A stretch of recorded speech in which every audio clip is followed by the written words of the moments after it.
Structure क्रिस्टलचं same असतं. ठीक आहे. सायंटिफिक वर्ड मध्ये काय होणार, त्यांचं क्रिस्टल स्ट्रक्चर सेम असतं, जे की दोन डिफरंट काय असतात, कंपाऊंड असतात. आणि पॉलिमॉर्फिझम म्हणजे काय, एक कंपाऊंड असतो, त्याचे वेगवेगळे काय असतात, स्ट्रक्चर असतात, त्याला म्हणायचं पॉलिमॉर्फिझम. जसं कार्बन असतो, डायमंड असतो, त्याचा एक टाईप, त्याचा एक ग्राफाईट असतो आणि एक फुलेरिन असतो. चांगल्या प्रकारे माहिती तुम्हाला, तुमच्या पेन्सिल मधलं ग्राफाईट आणि डायमंड यामध्ये भरपूर डिफरन्स असतो, पण ऍक्च्युली असतो तो कार्बनच. त्याला पॉलिमॉर्फिझम म्हणतात. म्हणजे बेस एकच आहे, पण तो त्याने त्याचं ऍटम्सला वेगळ्या प्रकारे अरेंज केलाय. आणि त्या अरेंजमेंटमुळे काय झालंय की त्याच्या सर्व प्रॉपर्टी चेंज झाले. डायमंड डायमंड असतो आणि तुमच्या पेन्सिल मधलं जे ब्लॅक कलरचं ग्राफाईट असते ग्राफाईट, दोघांच्या किमतीत आणि युजेस मध्ये तुम्हाला माहिती भरपूर डिफरन्स कळतंय. आवाज क्लिअर आहे ना? ओके. टेबल मी सांगितला होता, घरी वाचायला सांगितला होता. काही महत्वाचं विशेष मला वाटत नाही टेबलमध्ये. काय तर हा आयनचा बनलेला असतो, हा कोव्हॅलंट बॉन्ड ऍटमचा असतो, हा मॉलिक्युलचा असतो आणि हा मेटलचा काय असतो, मेटल बॉन्ड आयनचा असतो, metallic ion. Electrostatic force, covalent bond, London force, metallic bond. हे पाठ करायचं की कोण हार्ड ब्रिटल असतो, बॉइलिंग पॉइंट कोणाचा जास्त असतो. एक्झाम्पल सर्वात महत्वाचे आहेत, तर एक्झाम्पल पाठ झाले पाहिजेत. आणि फोर्सेस हे भरपूर महत्वाचं. फोर्स आणि एक्झाम्पल एक्झामच्या दृष्टीने महत्वाचे आहेत. पुढे आपण बघितलं होतं की लॅटिस काय असतं. लॅटिस म्हणजे सिंपल, याला लॅटिस म्हणतात. हे लॅटिस आहेत. आणि लॅटिस जेव्हा एकमेकाला कनेक्ट करतात आणि अशा प्रकारचे क्यूब सारखे स्ट्रक्चर तयार करतात, तर त्याला ह्या मोठ्या क्रिस्टलला म्हणतात क्रिस्टल लॅटिस. काय म्हणतात? क्रिस्टल.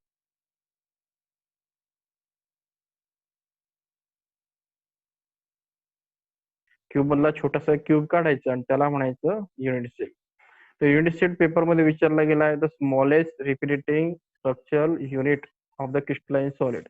म्हणजे कोणताही सॉलिड असेल तो क्रिस्टल असेल तर छोटस एक युनिट असतं त्यामध्ये बसलेलं, आणि त्या युनिटला म्हणायचं युनिट सेल. युनिट सेल मध्ये महत्वाची गोष्ट म्हणजे डायग्रामच तुम्हाला समजली पाहिजे.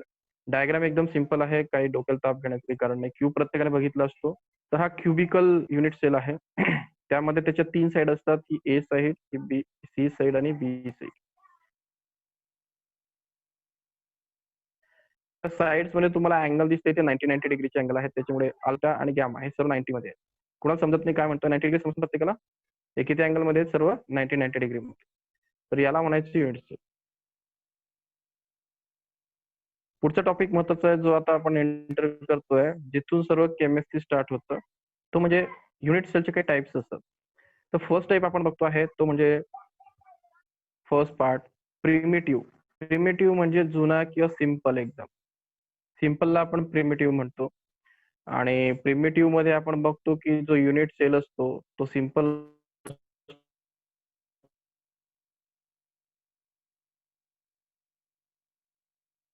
असतो. एका बघा ते असे कॉर्नर मध्ये बसलेले आहेत, तसे मध्ये बसलेत का कुठे? आवाज येतोय ना? हो सर. बघा फोकस करा कॉर्नरला ऍटम्स. मी काय म्हणतोय, ऍटम कॉर्नरला आहे, एकही ऍटम असा मध्ये बसलेला नाही. त्याच्या बॉडीमध्ये एका क्यूबच्या म्हणजे एक बॉक्स आहे, त्याला 4 कॉर्नर आहेत. त्या बॉक्सच्या मध्ये काही नाहीये. त्या बॉक्सच्या कॉर्नरला जे जॉईन होत आहे, जिथे एजेस जॉईन होत आहेत, तिथे ऍटम असतो. म्हणजे बघा ह्या, कारण हे का फोकस करतोय, सिंपल आहे पण तुम्हाला ते पुढे हार्ड वाटू शकतं. तेव्हा हे कॉर्नर जे जॉईन होतात तिथे ऍटम असतो, मध्ये नसतो. तर अशा टाईपच्या युनिट सेलला म्हणायचं प्रिमिटिव्ह किंवा सिंपल युनिट सेल. आता थोडं बॉडी सेंटर युनिट सेल.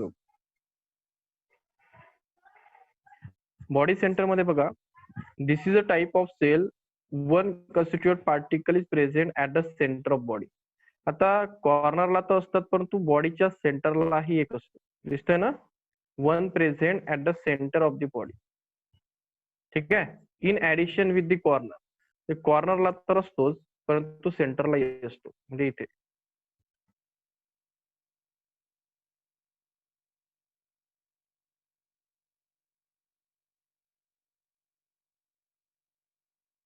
म्हणजे काय, हे बघा आता हा इथं डायग्राम मध्ये बघू आपण. हा दिसतोय का तुम्हाला? याला म्हणतात सिंपल किंवा प्रिमिटिव्ह.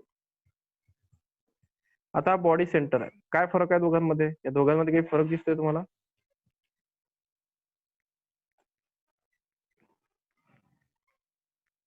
काय फरक आहे सांगा? एक ऍटम आपण आहे. हे बघा, ते त्याच्यामध्ये तुम्हाला दिसतंय की हा आणि हा सेमच आहे, फक्त त्याच्यामध्ये ना एक एक्स्ट्रा ऍटम वाढलाय सेंटरला. मग त्याला म्हणायचं बॉडी सेंटर सेल. समजलं? म्हणून याला बीसीसी म्हणतात. आता पुढचं आपल्याला एफसीसी शिकायचं आहे, फेस सेंटर. आता काय होतं फेस, आता बघा हा क्यूब आहे, याच्या फेसेस कोणते आहेत? ही फेस आहे, ही फेस आहे. 6 फेसेस असतात ना क्यूबला. खेळले की नाही ते Yes. डाईज वगैरे खेळतात ना, 6 फेसेस असतात. पण त्या 6 फेसेस मध्ये बघा, हा एक फेस मध्ये आहे, फ्रंट फेस, हा टॉप फेस, हा साइड फेस, हा बॅक फेस, बॉटम फेस. तर याच्या सेंटर मध्ये नाही आहे, हे फेस मध्ये आहे. दिसतंय? सेंटर मध्ये हा आहे. जरा डोक्याला जरा थोडस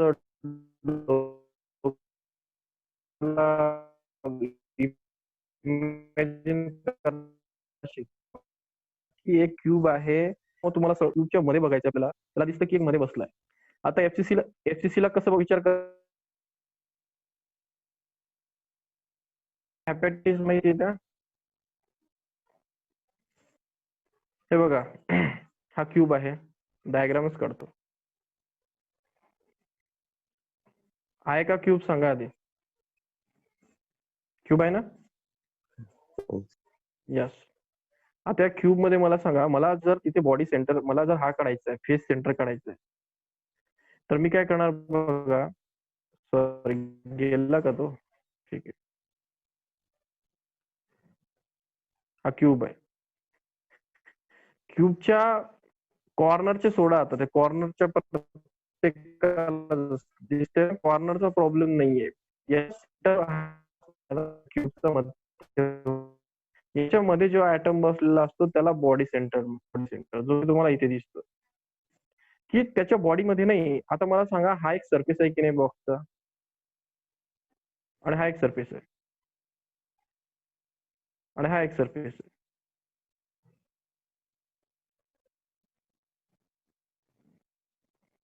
हे 3 सरफेसेस दिसत तुम्हाला क्लिअरली विजिबल. आता या सरफेस मध्ये जेव्हा ऍटम असतो इथे समोर सरफेस मध्ये, वॉल मध्ये, तेव्हा त्याला म्हणतात की फेस. या फेस मध्ये त्या वॉलच्या मध्ये म्हणत नाही मी, बाहेर त्या आपला बॉक्स असतो ना, आपण पुठ्ठा असतो ना, तो त्या पुठ्ठ्याची वॉल असते ना, त्या वॉल मध्ये. बॉक्सच्या मध्ये काही नाहीये, बॉक्सची जी वॉल आहे त्या वॉल मध्ये. करताय तुम्हाला? जसं आपण खिडकी बनवतो भिंतीमध्ये, ते खिडकी कशी भिंती, आता एक तुम्ही रूम घेतलेली आहे, त्या रूम मध्ये ना आता एक खिडकी बनवली, तर ती खिडकी त्या रूमच्या मध्ये असते का त्या वॉल मध्ये असते? वॉल मध्ये असते ना, बरोबर आहे की नाही? हो. तर त्या वॉल मध्ये जेव्हा ऍटम असतो तेव्हा त्याला म्हणायचं फेस. तो फेस मध्ये असतो. मग अशा प्रकारे आपल्याकडे किती फेसेस असतात? 6 फेसेस असतात, आणि 6 ऍटम असे कॉर्नरला बसलेले असतात. ही ती डायग्राम आहे. हे बघ, ह्या डायग्रामला चांगल्या प्रकारे फोकस करा, तुम्हाला कळेल की हे त्या वॉल, आणि हा जो आहे ना, हा सेंटर मध्ये बसलाय. तर सेंटर मध्ये बसला तर त्याला बॉडीच्या सेंटर मध्ये बसलेला म्हणतात बॉडी सेंटर. आणि जो फेस मध्ये बसतो, फेस म्हणजे बाहेरचे वॉल, त्याला फेस म्हणतात. ह्या क्यूबच्या फेसेस असतात. कळालं? समजतंय का? बघा, इमॅजिन तर करावं लागेल तुम्हाला. जर हे चॅप्टर मध्ये तुम्हाला, हे बघा, हे काय दाखवतं की इमॅजिनेशन, तुमची इमॅजिनेशन कशी आहे त्याच्यावरती ह्या गोष्टी डील करतात. कारण तुम्हाला इमॅजिन करणं जमलं पाहिजे. तर बघू आपण इथे टॉपिक, बघू आपण आता इथे काय आहे.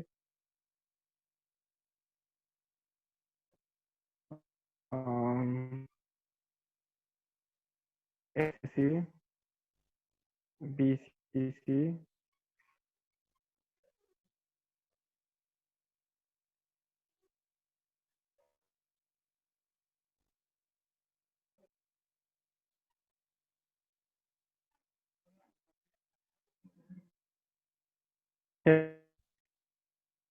आता इथे फोकस करा. हा जो पॉइंट, आता मला सांगा, हा जो पॉइंट आहे, हा ब्ल्यू पॉइंट, हा कुठे आहे?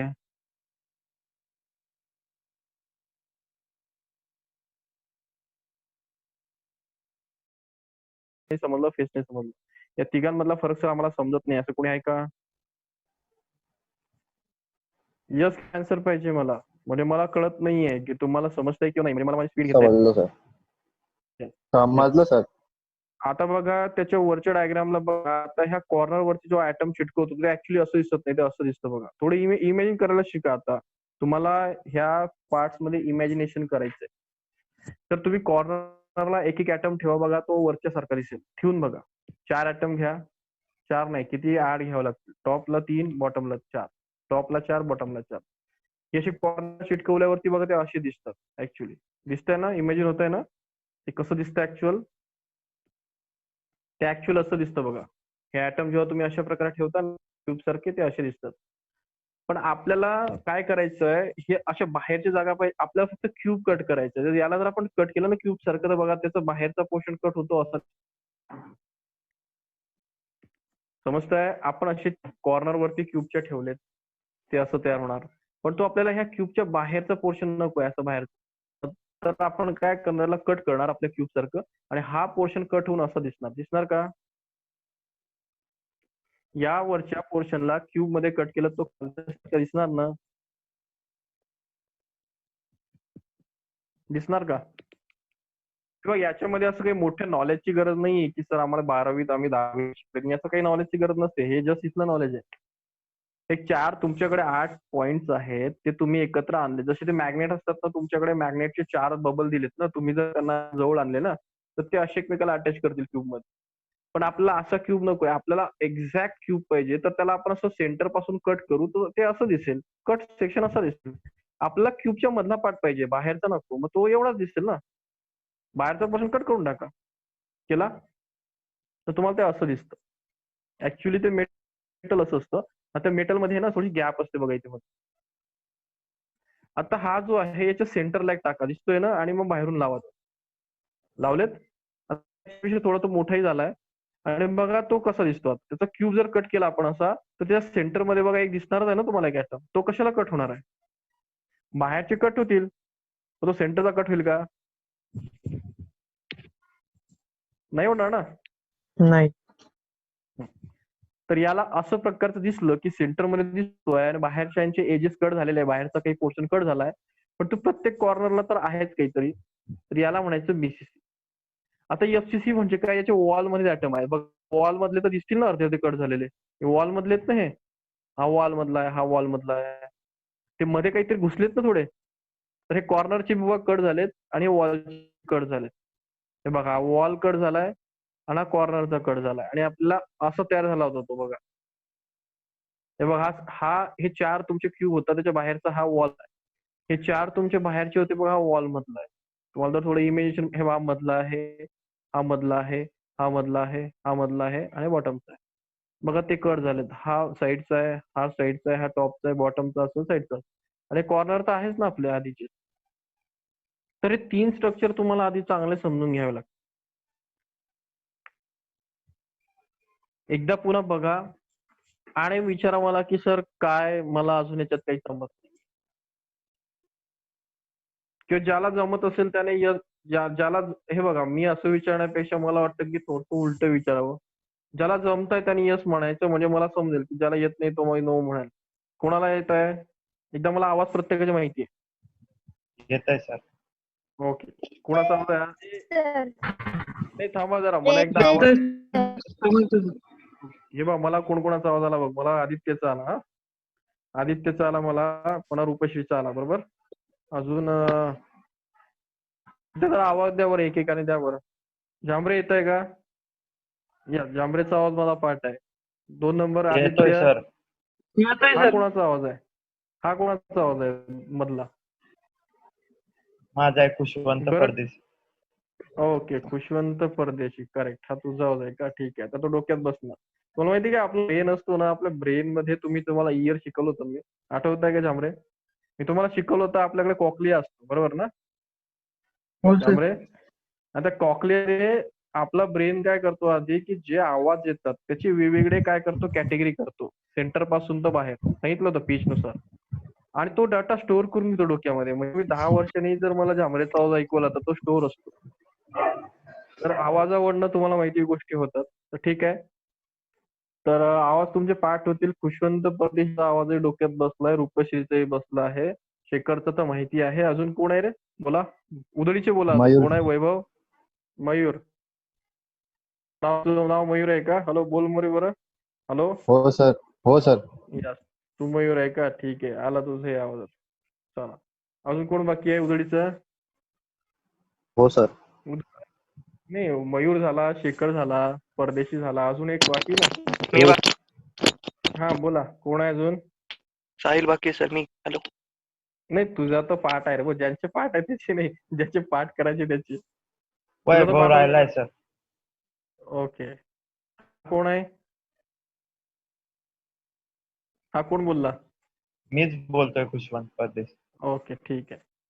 म्हणजे मला आता पुढं मी तुमच्या आवाजावरूनच तुम्हाला ओळखतो बरं. म्हणजे मला असं काही दिसत नाही. तर ठीक आहे, मग मला समजतंय की आता तुम्हाला काहीतरी समजलं यातलं. काय सांगतो, पुन्हा सांगतो.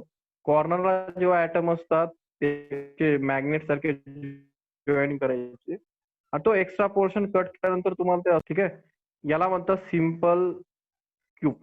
हा जो बीसीसी म्हणजे body centre cell. Body centre म्हणजे काय? त्याच्या फक्त सेंटरमध्ये एक ऍटम टाकायचा. मग तुम्हाला असं दिसेल, कट केल्यावरती तो इथे एक सेंटरला एक ऍटम वाढला. नेक्स्ट, आता सेंटरला टाकायचं नाही, त्याच्या वॉलमध्ये टाकायचं साईडला. म्हणजे साईडला टाकल्यामुळे त्याला कट करायचं. तर आधीचं पोर्शन तर असंच दिसेल, फक्त त्याच्या वॉलमध्ये काही असे सेंटरला काय येतील, सेंटरला नाही, वॉलमध्ये काय येतील, असे हाफ ऑफ ऍटम कट केले जातात. कारण आपल्याला त्या क्यूबच्या बाहेर ऍटम गेलेला आवडणार नाही. आपल्याला फक्त क्यूब बघायचंय. त्या क्यूबला सेल म्हणतात. याला सेल म्हणतात. कशाला? हा जो दिसतोय हा सेल आहे. जे बाहेरचाही चालत नाही आपल्याला, त्याच्यामुळे बाहेरचा कट करून टाकायचा, हा कट करून टाकायचा. तर तुम्हाला ऍक्च्युली दिसतं असं, आणि आपण स्टडी असं करतो, आणि प्रॅक्टिकली ते असं असतं. 3 सिच्युएशन समजल्या? आपण याच्यावरती फोकस करतो. मला वाटतं तुम्हाला कळालं असेल की युनिट सेल कसे असतात. आता एक युनिट सेल राहिलाय, बॉडी सेंटर्ड युनिट सेल. हा नाही शिकला तुम्ही. तुमच्या पुस्तकात डायग्राम दिली नाही body centre, sorry base centre. तर त्याची डायग्राम तुम्हाला मी इथे दाखवतो.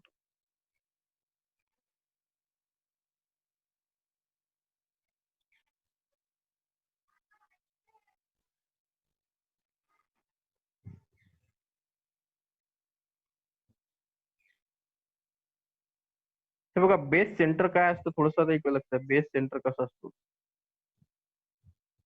डायग्राम दिसते का वरची? हो सर. तर आता बघा, याच्या कॉर्नरचा विचार नाही करायचा, कारण प्रत्येकाचा कॉर्नर सेम असतो. आता मला सांगा, याच्या सेंटर आयटम आहे का? नाही. म्हणजे बॉडी सेंटर नाही. याच्या फेसेस मध्ये आहेत का? ओके, आहेत. टॉप आणि बॉटमला आहे. पण साईडला आहे का? नाहीये. हा फेस सेंटरही नाहीये. मग कोणता सेंटर आहे? हा बॉडी सेंटर आहे. Base centre. बेस म्हणजे काय? आता ह्या क्रिस्टलच्या खाली एक क्रिस्टल असतो, ह्या क्रिस्टलच्या वरती एक क्रिस्टल असतो. तर वरच्या क्रिस्टलचा हा बेस असतो आणि याचा बेस हा असतो. म्हणजे जेव्हा त्याच्या फक्त टॉप आणि बॉटमच्या फेस मध्ये जेव्हा काय असतो, क्रिस्टल असतो, त्याला म्हणायचं बेस सेंटर. कळालं? जेव्हा क्रिस्टलच्या टॉपचं फेस वरचं आणि बॉटम फेस याच्या सेंटर मध्ये जेव्हा 2 ऍटम बसलेले असतात 1 बाय 1, त्याला म्हणायचं बॉडी सेंटर. डायग्राम कळाली ना? बॉडी सेंटर म्हणजे काय? फक्त इथे आणि इथे. फेस सेंटर बनवायचं असेल काय करावं लागेल? आता हा काय झाला? फेस सेंटर झाला. समजतंय ना? हा पुढचा फेस, हा मागचा फेस, हा साईडचा फेस, हा साईडचा फेस. आता या फेस सेंटर म्हणू. आता आपण त्याला काय म्हणू? बॉडी सेंटर म्हणू. कारण याच्यामध्ये टॉप आणि बॉटम आहे. Base centre means body. बोला, काय म्हणताय? सर तुम्ही बॉडी सेंटर बोल. हा जो आहे, हे बघ, थोडं इकडे तिकडे होऊ शकतं. हा बॉडी सेंटर आहे. सॉरी, हा काय आहे? बेस सेंटर आहे. Base base. बॉडी म्हणजे कसा? हा बॉडी सेंटर, हे काढून टाका. आणि फेस म्हणजे कसा? हा साईडचे, हे पुढचा मागचा, याला म्हणायचं फेस सेंटर. कळतंय ना? येस. तर चलो, आता आपण आलेलो आहोत. बॉडी सेंटर बघितलं, बेस सेंटर. याच्यामध्ये ऑपोजिट फेसेसला काय असतात ते बघा. काय डेफिनेशन तुम्हाला जाणार नाही तशी.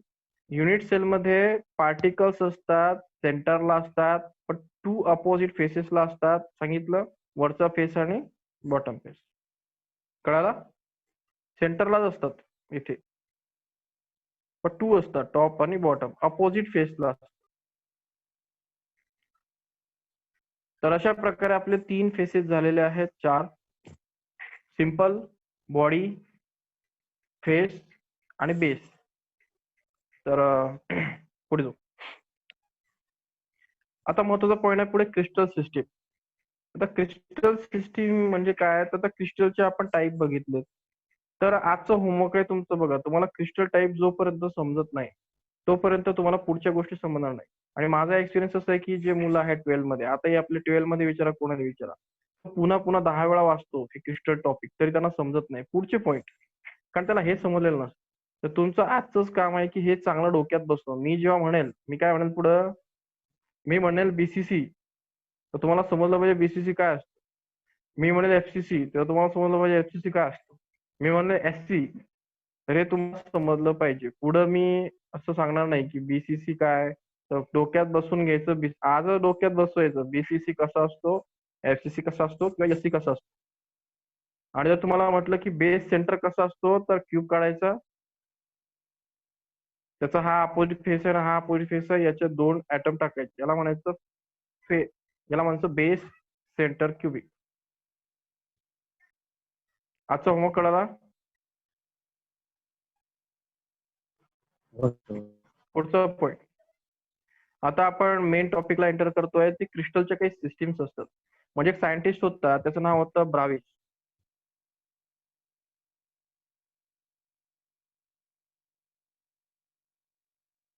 टाइपचे काय असू शकतात, हे क्रिस्टलचे स्ट्रक्चर असू शकतात. काय म्हटलं त्याने, the mathematical analysis has been proved that 14 lattice are possible. त्याने सांगितलं की 14 प्रकारचे वेगळ्या अरेंजमेंट पॉसिबल आहेत. तो एक मॅथमॅटिशियन होता ब्राविस. आणि हाच प्रश्न नीटला आलेला आहे, how many types of crystal lattice are possible in space? How many? 14.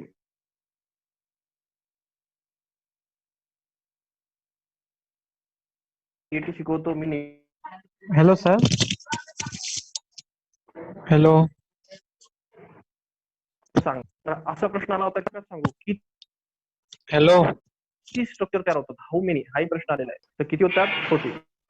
Hello. बोला. सर म्हटलं ते वैभवचा डिस्कनेक्ट झाला, त्याचा कनेक्ट होत नाही, स्क्रीन दिसत नाही, त्याला आवाज येत नाही आणि तुमचा आवाज अटकतो पण आहे. मग त्याचा इंटरनेटचा इश्यू असू शकतो ना. आता तर एवढे तुमचा आवाज कोणाचा आवाज अटकतोय. अटकतोय? आवाज अटकतोय? हो, मध्ये जमरे? मध्ये अटकतोय. जमरे, हे बघा, एक काम करा, मला वाटतं की थोडासा इंटरनेटचा इश्यू कधी कधी येतो. तर हे बघा, माझ्याकडे जर बघितलं, मी जिथे बसतोय तिथे बघा, स्पीड जर तुम्ही बघितली तर अराउंड 38 अशी स्पीड चालते. आणि झूम साठी 20 ची स्पीड सफिशियंट असते. तर थोडासा आवाज फ्लक्च्युएट होत असेल तर मला वाटतं की तो मॅनेजेबल, थोडंसं मॅनेज करत जा. मग मी थोडंसं स्लोली बोलतो.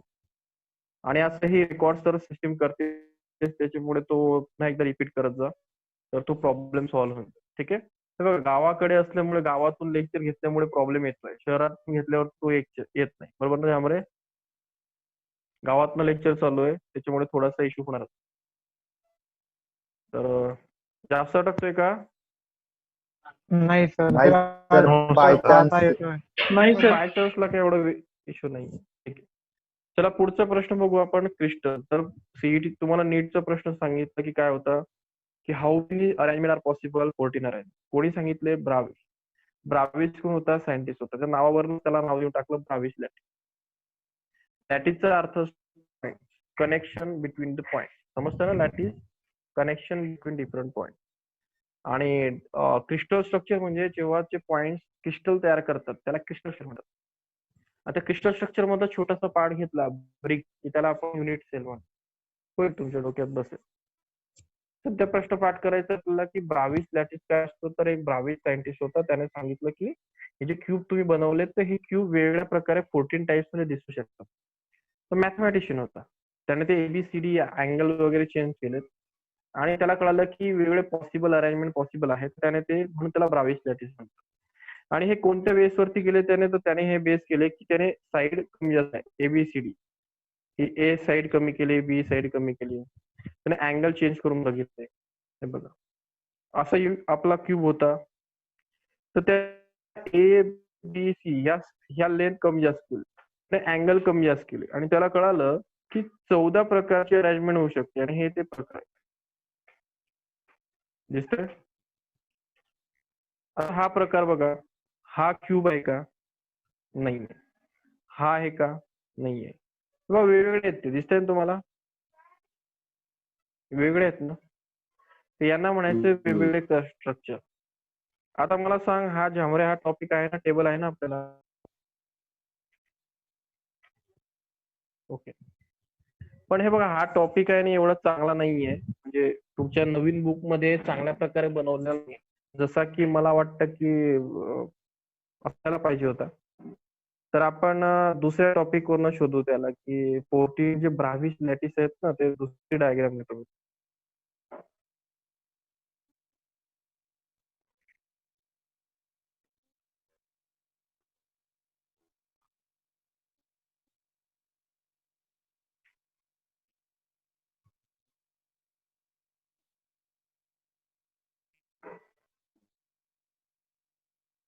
हे बघा, करेक्ट करेक्ट पोझिशन आहे.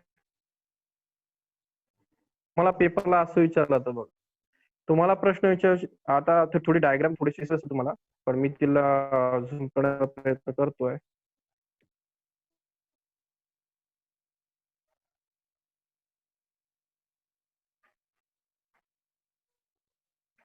ऍक्च्युली ते खाली येत नाहीये. हे बघ, दिसत असेल नीट थोडं. तर आपल्याला 14 टाईपचे ब्राव्हिस लॅटिस आपण बघतोय. मोस्टली प्रत्येक एक्झाम मध्ये याचे प्रश्न विचारला गेलाय. तर ह्या चॅप्टर मधला इम्पॉर्टंट पॉइंट आहे ब्राव्हिस लॅटिस. काय आहे ब्राव्हिस? तर ब्राव्हिस सायंटिस्ट होता, त्याने सांगितलं की क्यूबला तुम्ही वेगवेगळ्या प्रकारचे शेप बघू शकतात, असं त्याचं म्हणणं होतं. क्यूब कसा होता? तर असा होता. म्हणजे काही सायंटिस्टने सांगितलं की हा जो आपला आयन असतो किंवा हे काही सोडियम क्लोराईड वगैरे असतं, त्या तुकड्यांचं बनलेलं असतं, जसं बॉडी सेलची बनलेली असते तसं. मग प्रत्येकाचं म्हणणं होतं की ते असे क्यूब्स असतात. तर त्याने सांगितलं की मध्ये वेगवेगळे चेंजेस असतात. हे जे ए साइड असते, ही बी साइड असते आणि सी साइड असते, हे कमी जास्त जर आपण केले तर त्या क्यूबचा शेप चेंज होतो. त्यातला अँगल जर बदलवला, दिसतो ना अँगल, समजतो ना एबीसीडी मधला, तर त्याने काय केलं मग, हे एबीसीडी ची लेंथ आहे ना, हे बघा A1 A2 A3, त्याने काय केलं, त्यातले अँगल चेंज करायला सुरुवात केली. हे खालचे अँगल आहेत, वरची बाजू आहे. तर त्याने बघा ह्या साईड कशा केल्यात बघा, चेंज केल्यात बघा, दिसतंय ना तुम्हाला? ए साइड वेगळी आहे, बी साइड वेगळी आहे, सी साइड बघा केवढी मोठी आहे. पण त्याने तेव्हा त्याला असा शेप मिळाला की ए साइड बी जेव्हा कॉमन नसते, म्हणजे सारखी नसते आणि अँगलही सारखे नसतात. तसं अँगल कुठले असे, किंवा ट्राय क्लिनिक मला एक तसं नाही समजणार तुम्हाला, ते थोडस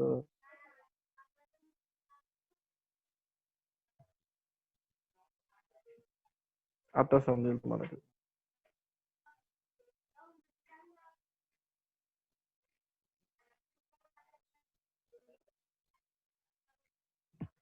याला ट्राय क्लिनिक स्ट्रक्चर म्हणतात. आणि हा प्रश्न माझ्या माहितीप्रमाणे दोनदा नीट सिटीला आलेला आहे. तर ट्राय क्लिनिक मध्ये विचारला तर तुम्हाला असा ऑप्शन दिला जातो की दिस इज ए ऑप्शन दिलं जातं, बी मध्ये असं दिलं जाईल, सी मध्ये असं दिलेलं जाईल, असं काही दिलं जातं.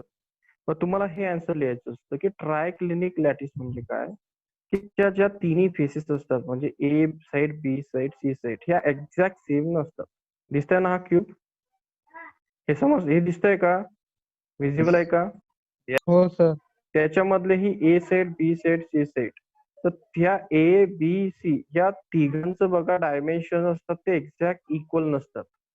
बघा आता हे साइड बघा छोटा आहे, हे बी साइड बघा, सी साइड, किती फरक आहे तुम्हाला डोळ्यांनी दिसतंय. हा छोटा आहे, हा मोठा आहे, हाही काहीतरी मोठा आहे. तर A side, B side, C side exact same नसते. त्यातला अँगलही सेम नसतो. म्हणजे तुम्ही म्हणणार की सर आता हा अँगल आहे, हा अँगल 90 चा नसतो, हा अँगलही 90 चा नसतो, हा अँगल म्हणजे तिथं कोणताच अँगल 90 नसतो. मग असं हे काहीतरी वेगळं स्ट्रक्चर तयार होतं. त्याला ट्रायक्लिनिक म्हणतात. म्हणजे त्या ब्राविसने काय केलं, त्याने त्याच्या एबीसीडीच्या जागा बदलून बघितल्या, कमी जास्त केल्या, त्याने व्हॅरी केल्या, त्याने अँगल व्हॅरी केले, त्याला असं स्ट्रक्चर मिळालंय नवीन. ते क्यूब नाहीये. क्यूबचं एबीसीडी सेम असतं, अँगल सर्व 90 असतं. तर ह्या गोष्टीला म्हणायचं ट्रायक्लिनिक. कळालं?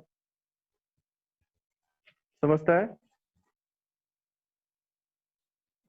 हो सर. तर हा प्रश्न तुम्ही एकदा सीईटीला बघा, मागच्या पेपरमध्ये बघा, तुम्हाला कळून जाईल की हा प्रश्न 2 वेळा रिपीट झाला. आणि तरीही मुलांना ते समजत नाही की काय आहे. म्हणजे एवढे आपले गधे मुलं असतात की ते सोडून येतात. तर हे बघा, तो ऍक्च्युली दिसायला ना असा दिसतो बघ, आणि आपला क्यूब असा दिसतो. क्यूब आणि ह्या दिसण्यामध्ये भरपूर फरक आहे. तर तुमचे डोळे चांगले तर तुम्हाला दिसलंच पाहिजे. हा आणि हा किती फरक आहे? भरपूर फरक आहे ना. हो. तर असे जेव्हा क्रिस्टल असतात कोणत्या मेटलमध्ये, त्याला ट्रायक्लिनिक.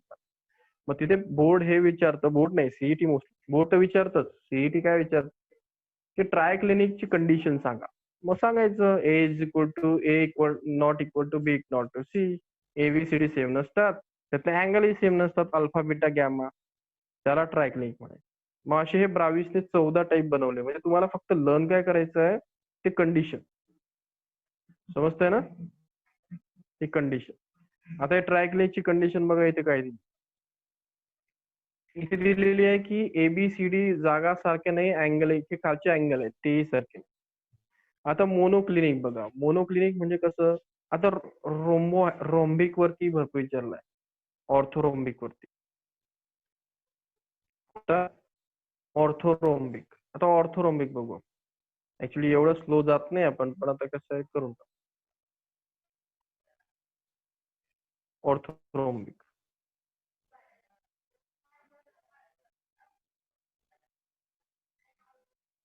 बघा. आता हा फेस सेंटर आहे, ऑर्थोरोम्बिक आहे. आता बघा ऑर्थोरोम्बिक, हा बघा आता काय फरक आहे, कोणी सांगू शकतं? सर याचं नाव ऑर्थोरोम्बिक आहे. पेपरमध्ये विचारला ऑर्थोरोम्बिक क्रिस्टलची कंडिशन काय आहे, तर ही आहे. ही समजली का काय आहे कंडिशन? त्याच्या एकही साइड सारखी नाही, एबीसीडी सारखी नाही, पण सर्वांचे अँगल 90 डिग्री. पण एकदम स्ट्रेट आहे बघा, उभा दिसतोय ना, एकदम स्ट्रेट आहे ना. तर बघा इथे बघून समजतं की सर्व अँगल 90 डिग्री. हाय 90 डिग्री मध्ये हाय 90 डिग्री आहे, हाय 90 डिग्री, तर सर्व 90 डिग्री मध्ये अँगल. तर सर्व 90 डिग्री मध्ये अँगल आहे. म्हणजे मागच्या ट्रायक्लिनिक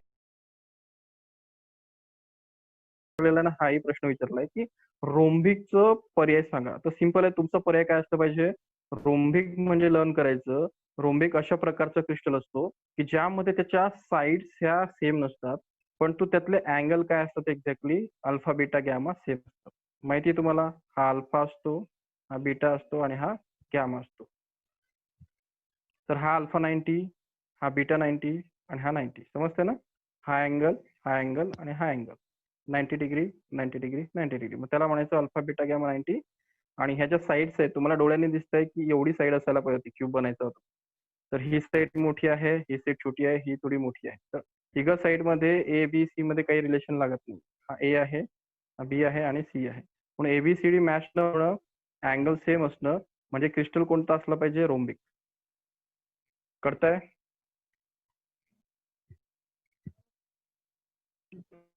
समजलं हो का? सर. ओके. पुढचं बघू आपण.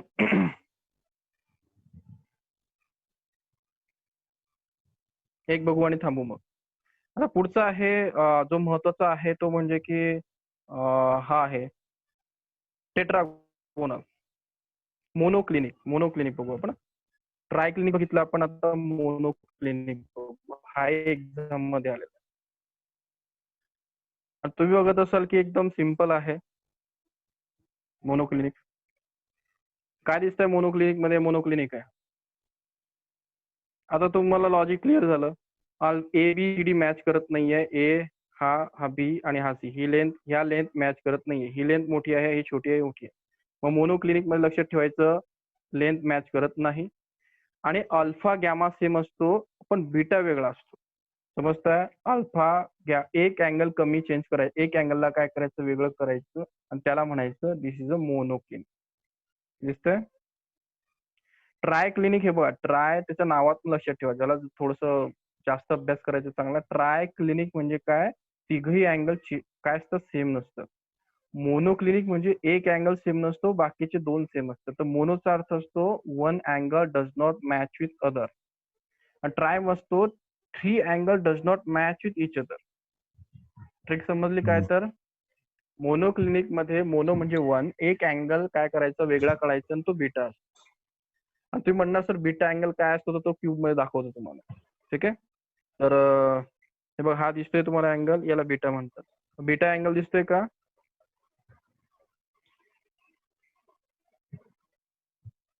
याला बीटा म्हणतात. दिस इज अल्फा, बीटा आणि हा गॅमा, असे असतात ते. हे तुमच्या पुस्तकातही चांगल्या प्रकारे दिलंय. हे पाठ करायचं. हे डायग्राम सांगितलं ना तुम्हाला काल मी होमवर्कला. हा बीटा, हा अल्फा आणि हा गॅमा. जे गप्पा करतोय मी त्या पाठ करून घ्यायचे. हा डायग्राम तुम्हाला होमवर्कला काढायचा की एबीसीडी कोणती लेंथ असते, ही एबीसी आणि हे अँगल्स. पुन्हा क्वेश्चन्स मग मी सांगितलं तुम्हाला, ह्या डायग्राम वरती तुमचे सीईटीचे मॅक्झिमम क्वेश्चन सॉल्व्ह होत आहेत. तर मग डायग्राम काढा, अल्फा बीटा कुठे असतो, ही डायग्राम होमवर्कला मला आली पाहिजे. ठीक आहे? मला प्रत्येक ही डायग्राम होमवर्कला कडून पाठवणार. आजच्या आज मला ही डायग्राम हवी. पेन्सिलने काढा, पट्टीने काढा, पट्टीनेच काढा कारण डायग्राम महत्वाची आहे. नसेल तर हाताने काढा, पण अल्फा बीटा कुठे असतो, एबीसीडी कुठे असतो हे समजलंच पाहिजे. तर मला वाटतं आपण इथे स्टॉप करू. आपण भरपूर बघितलं. तर उद्या आपण मग बाकीचे क्यूब बघू आणि पुढच्या टॉपिकला स्टार्ट. पुढचा टॉपिक आपला काही एवढा मोठा राहत नाही. हे महत्वाचे पोर्शन आहेत. ज्याला अँगल समजले तिथून हा चॅप्टर लगेच संपत. ठीक आहे? पुढचा सिंपल टॉपिक आहे. ऍक्च्युली चॅप्टर मध्ये काहीच नाहीये. कोणाला काही वाटतं का की सर केमिस्ट्री हार्ड आहे, असं कोणाचं काही डाऊट आहे का? नाही केमिस्ट्री हार्ड असतं. तुम्हाला माहिती आहे का, 12वीतली मुलं आहेत ना, जेही माझ्याकडे येतात वगैरे, सर्वांचं म्हणणं असतं सर केमिस्ट्री हार्ड असतं आणि केमिस्ट्रीमध्ये फिजिकल केमिस्ट्री भरपूर हार्ड असतं, ऑर्गॅनिकही हार्ड असतं. पण मला वाटतं की केमिस्ट्री हा सोपा सब्जेक्ट आहे. तुम्हाला मॅथ तरी हार्ड जाऊ शकतो, फिजिक्स जाऊ शकतो, पण केमिस्ट्री हार्ड हा सब्जेक्ट नाहीच आहे. मला तो हार्ड यासाठी वाटतो की तुम्हाला तो समजत नाही किंवा कोणाला चांगला शिकवत. ठीक आहे? तर त्यामुळे थँक्यू.